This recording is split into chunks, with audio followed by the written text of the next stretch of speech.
자, 앞서 살펴본 9가지 조치는 살벌한 것들이죠.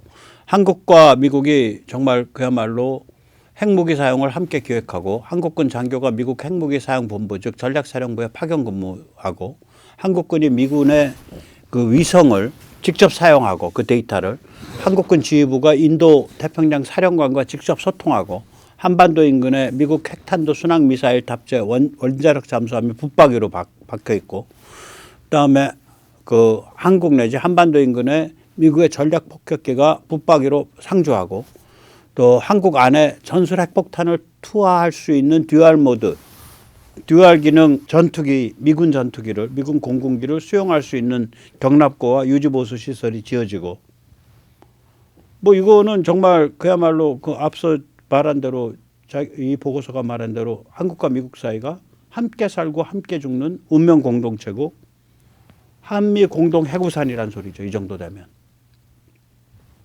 자, 미국이 이제 이러한 전향적 전략을 취하게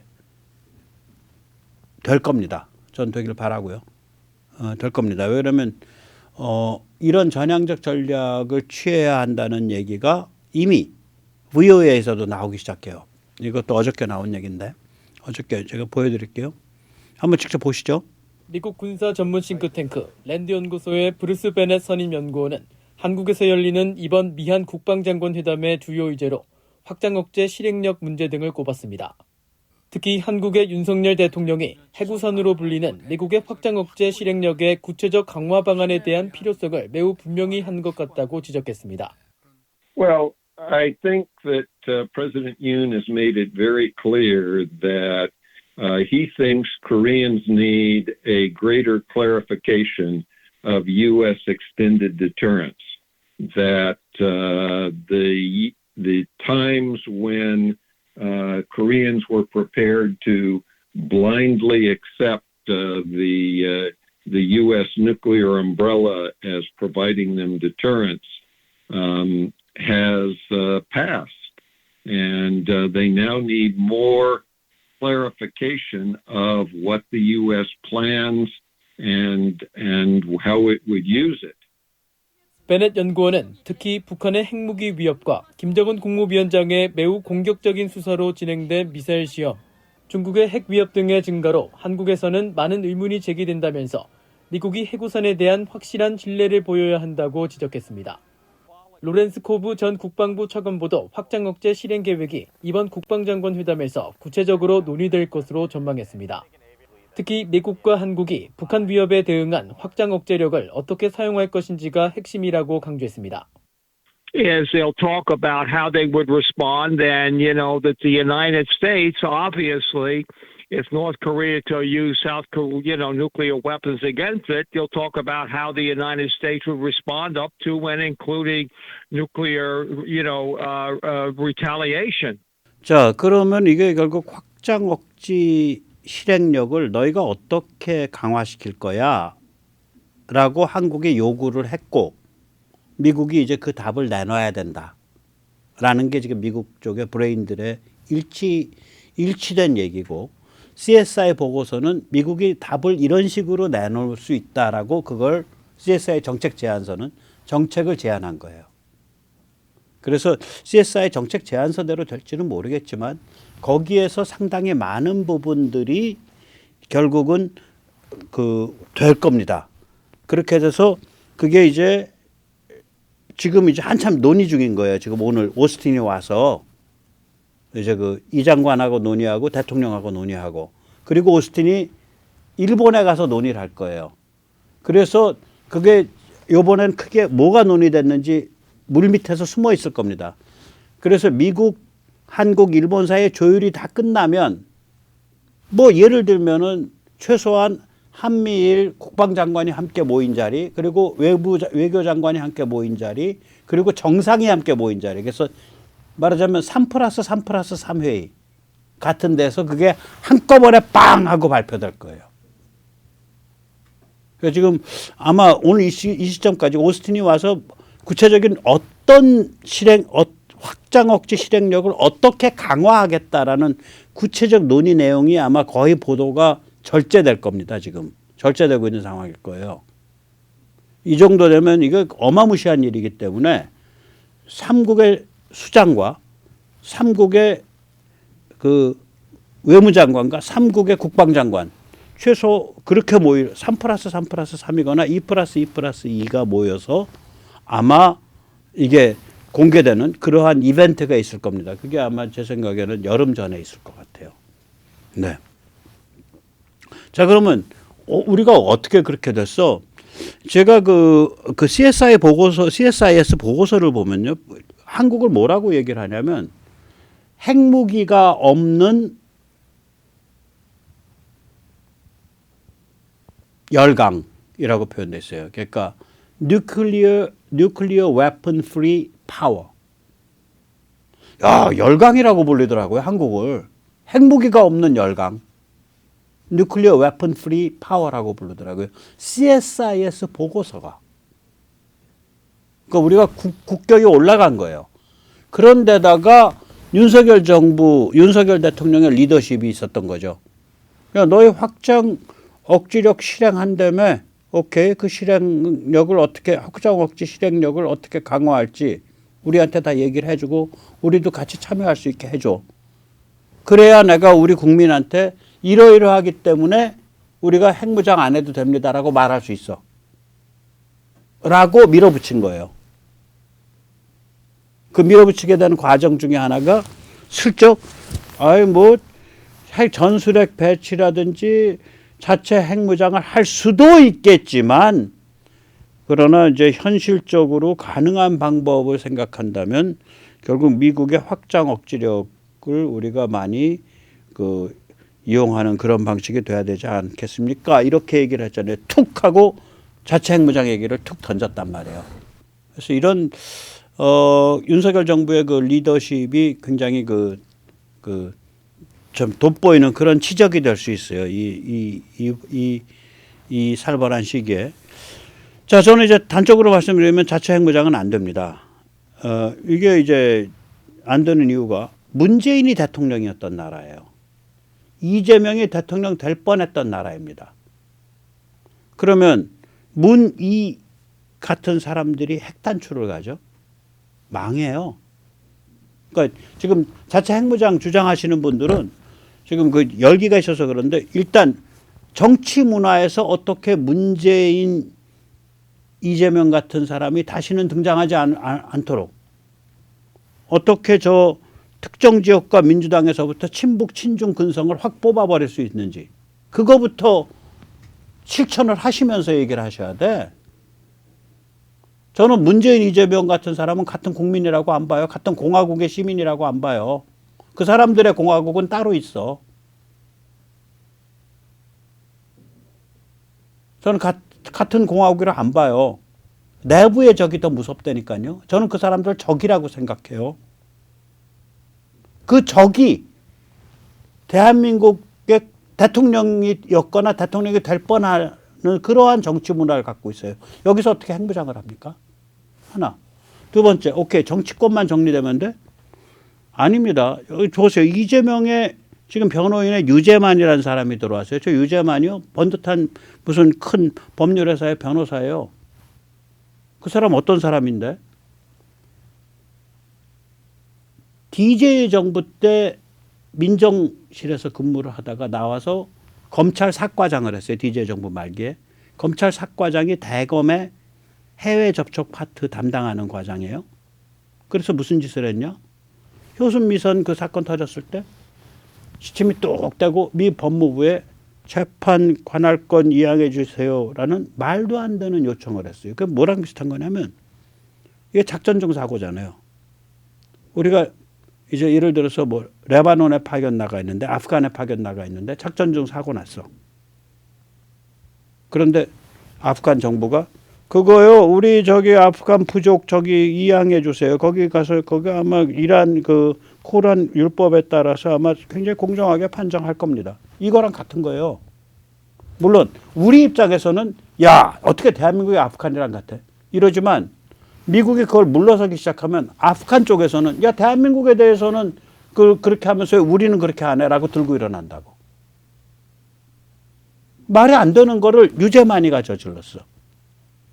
그래서 그 효순미선 그때 그 시위 양상을 보면요, 유재만이 그거를 저질러서 미국이 공식적으로 우리 너희한테 재판 관할 이양권 못 줘라고 답변하기 전까지는 굉장히 소수가 모였어요. 그런데 유재만이 신청한 다음에 미국 쪽에서 안 돼, 우리 못 줘라고 답을 딱 하니까 그때부터 이제 국민들이 열받는 거죠. 국민 입장에서는 대한민국 정부가 그런 걸 신청했을 때는 법률적 근거가 합당했겠지라고 믿잖아. 그러니까 국민 속죠. 그래가지고 무지하게 세졌어요. 자, 싸이가 보면은, 싸이 한류, 케이팝의 원조입니다, 이렇게 얘기하는데 저는 그 말 들을 때마다 소름이 끼치는 거라. 싸이가 어떤 사람인데? 대마 피다가 걸렸을 거예요. 그래가지고 출연에 불이익을 받았어. 근데 보니까 문화 권력을 왼쪽 애들이 잡고 있어. 그 앞에 가서 왼쪽에 봉사를 해줬잖아요. 그래서 2002년에 효순미선 때 랩을 불렀잖아. 양키 미군 죽여, 그 애미 마누라 아이들 죽여, 천천히 고문해서 죽여 이러고서 노래 불렀어요, 싸이가. 그래서 싸이가 강남 스타일 떴을 때 제가 영어로 유튜브, 페이스북에 막 뿌렸어요. 저런 사람이다. 절대로 띄우지 마라. 죄송합니다, 싸이 씨. 당신이 인품도 괜찮고 착한 사람인 거 알아. 그러나 사회적 책임이라는 게 있고 상징이라는 게 있어. 그런 노래를 부른 순간 당신은 케이팝 스타가 되면 안 돼. 그냥 안 되는 거야. 저는 그렇게 생각해요. 저 싸이 저분이 인품이 괜찮아요. 그리고 집안도 굉장히 유복해, 다행히. 네, 굉장히 유복한 집안이에요. 재산도 많고. 저거 케이팝 스타 한 번 떴으니까 된 거예요. 강남 스타일 가지고. 더 이상 뜨면 안 돼요. 큰일 나요. 근데 우리가 싸이를 평을 할 때 그 얘기는 안 하고서 그냥 강남 스타일 뜬 것만 얘기하는 그런 문화풍토잖아. 그렇게 천박하잖아. 이런 나라가 어떻게 핵무장을 하면 무슨 일이 벌어지겠냐고. 한국이 정상이에요? 제가 말씀드렸잖아요. 마탱이와 뇌수와 심장, 영혼이, 머리와 심장, 그러니까 이 정신과 영혼이 절반쯤 마탱이가 간 범고래요. 열강은 열강인데 아직 이게 정리가 안 됐다니까요. 뇌수와 심장이. 홍석현 얼마나 참 저 양반은요. 나 저 양반 참 부러운 게 뭐냐면은 저기 돌아가신 어른이 홍진기 씨 아니에요. 그 선친이. 홍진기 씨가 우남 이승만 때 장관 하셨잖아. 우남이 아이가 없잖아. 자기 아이가 죽었잖아. 자기 무릎에서. 필라델피아에서. 매정한 엄마가 어린애 혼자 미국으로 보내갖고. 가다가 이질인가 걸려서 죽었어요. 우남의 무릎팍에서 죽었다고.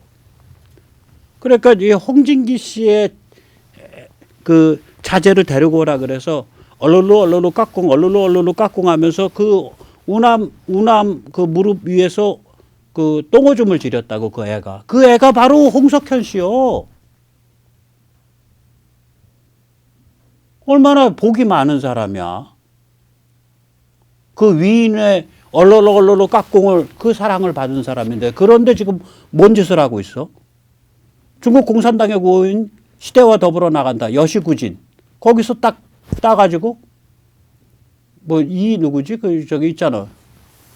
저기 손가락 자르고 노무현 정부 때 왕초 강원도 그런 사람 사무총장 앉히고 중국 띄워주는 그런 선전 활동하는 여시제 재단을 만들어서 운영한 거 아니에요, 여시제를.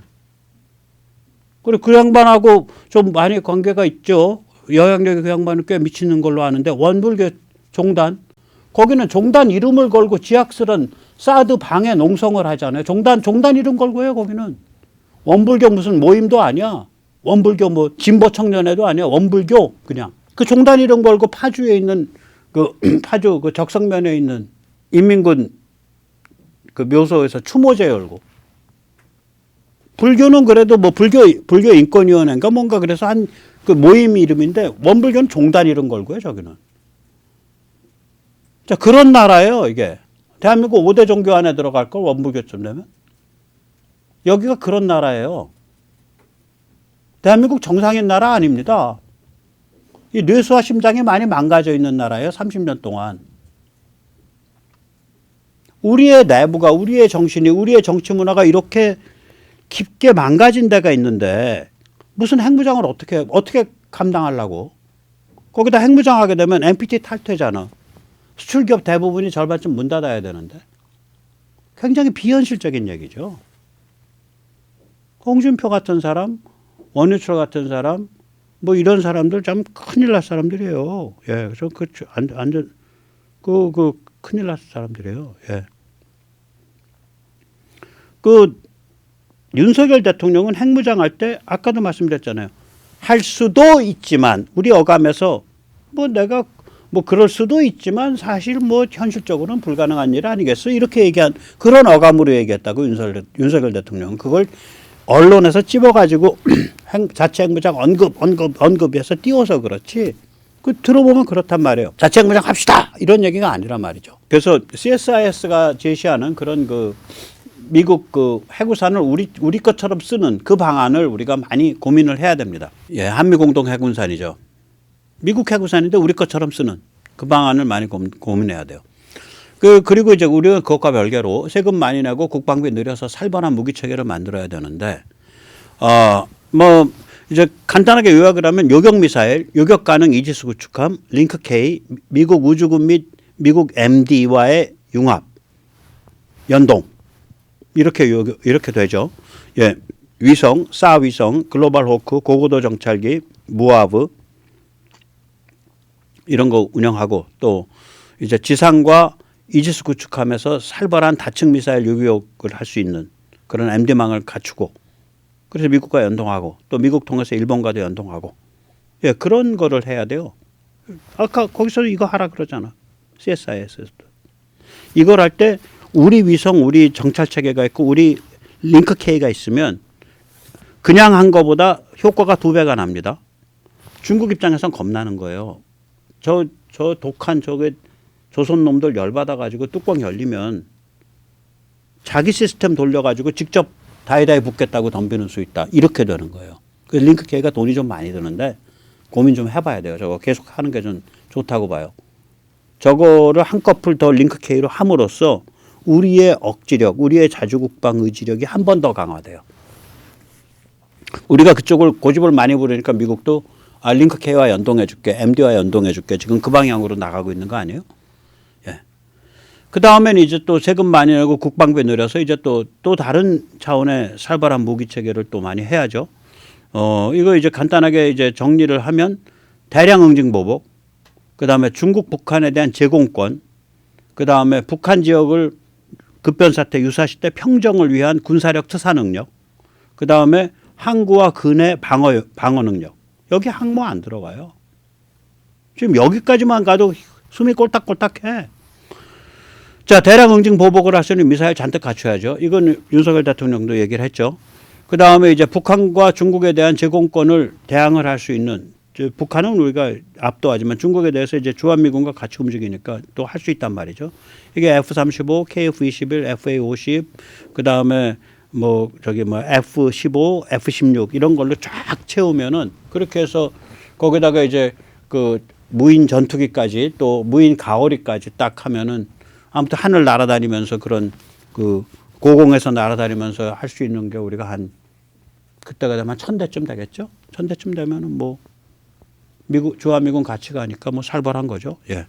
그 다음에 이제 여차하면 밀고 올라가서 평정해야 되니까 이제 말하자면 아파치, 수리온, LAH, 천무 239, K2 전차, AS-21, 그 다음에 아미 타이거 보병 같이 이제 최첨단 보병 이런 것들이죠.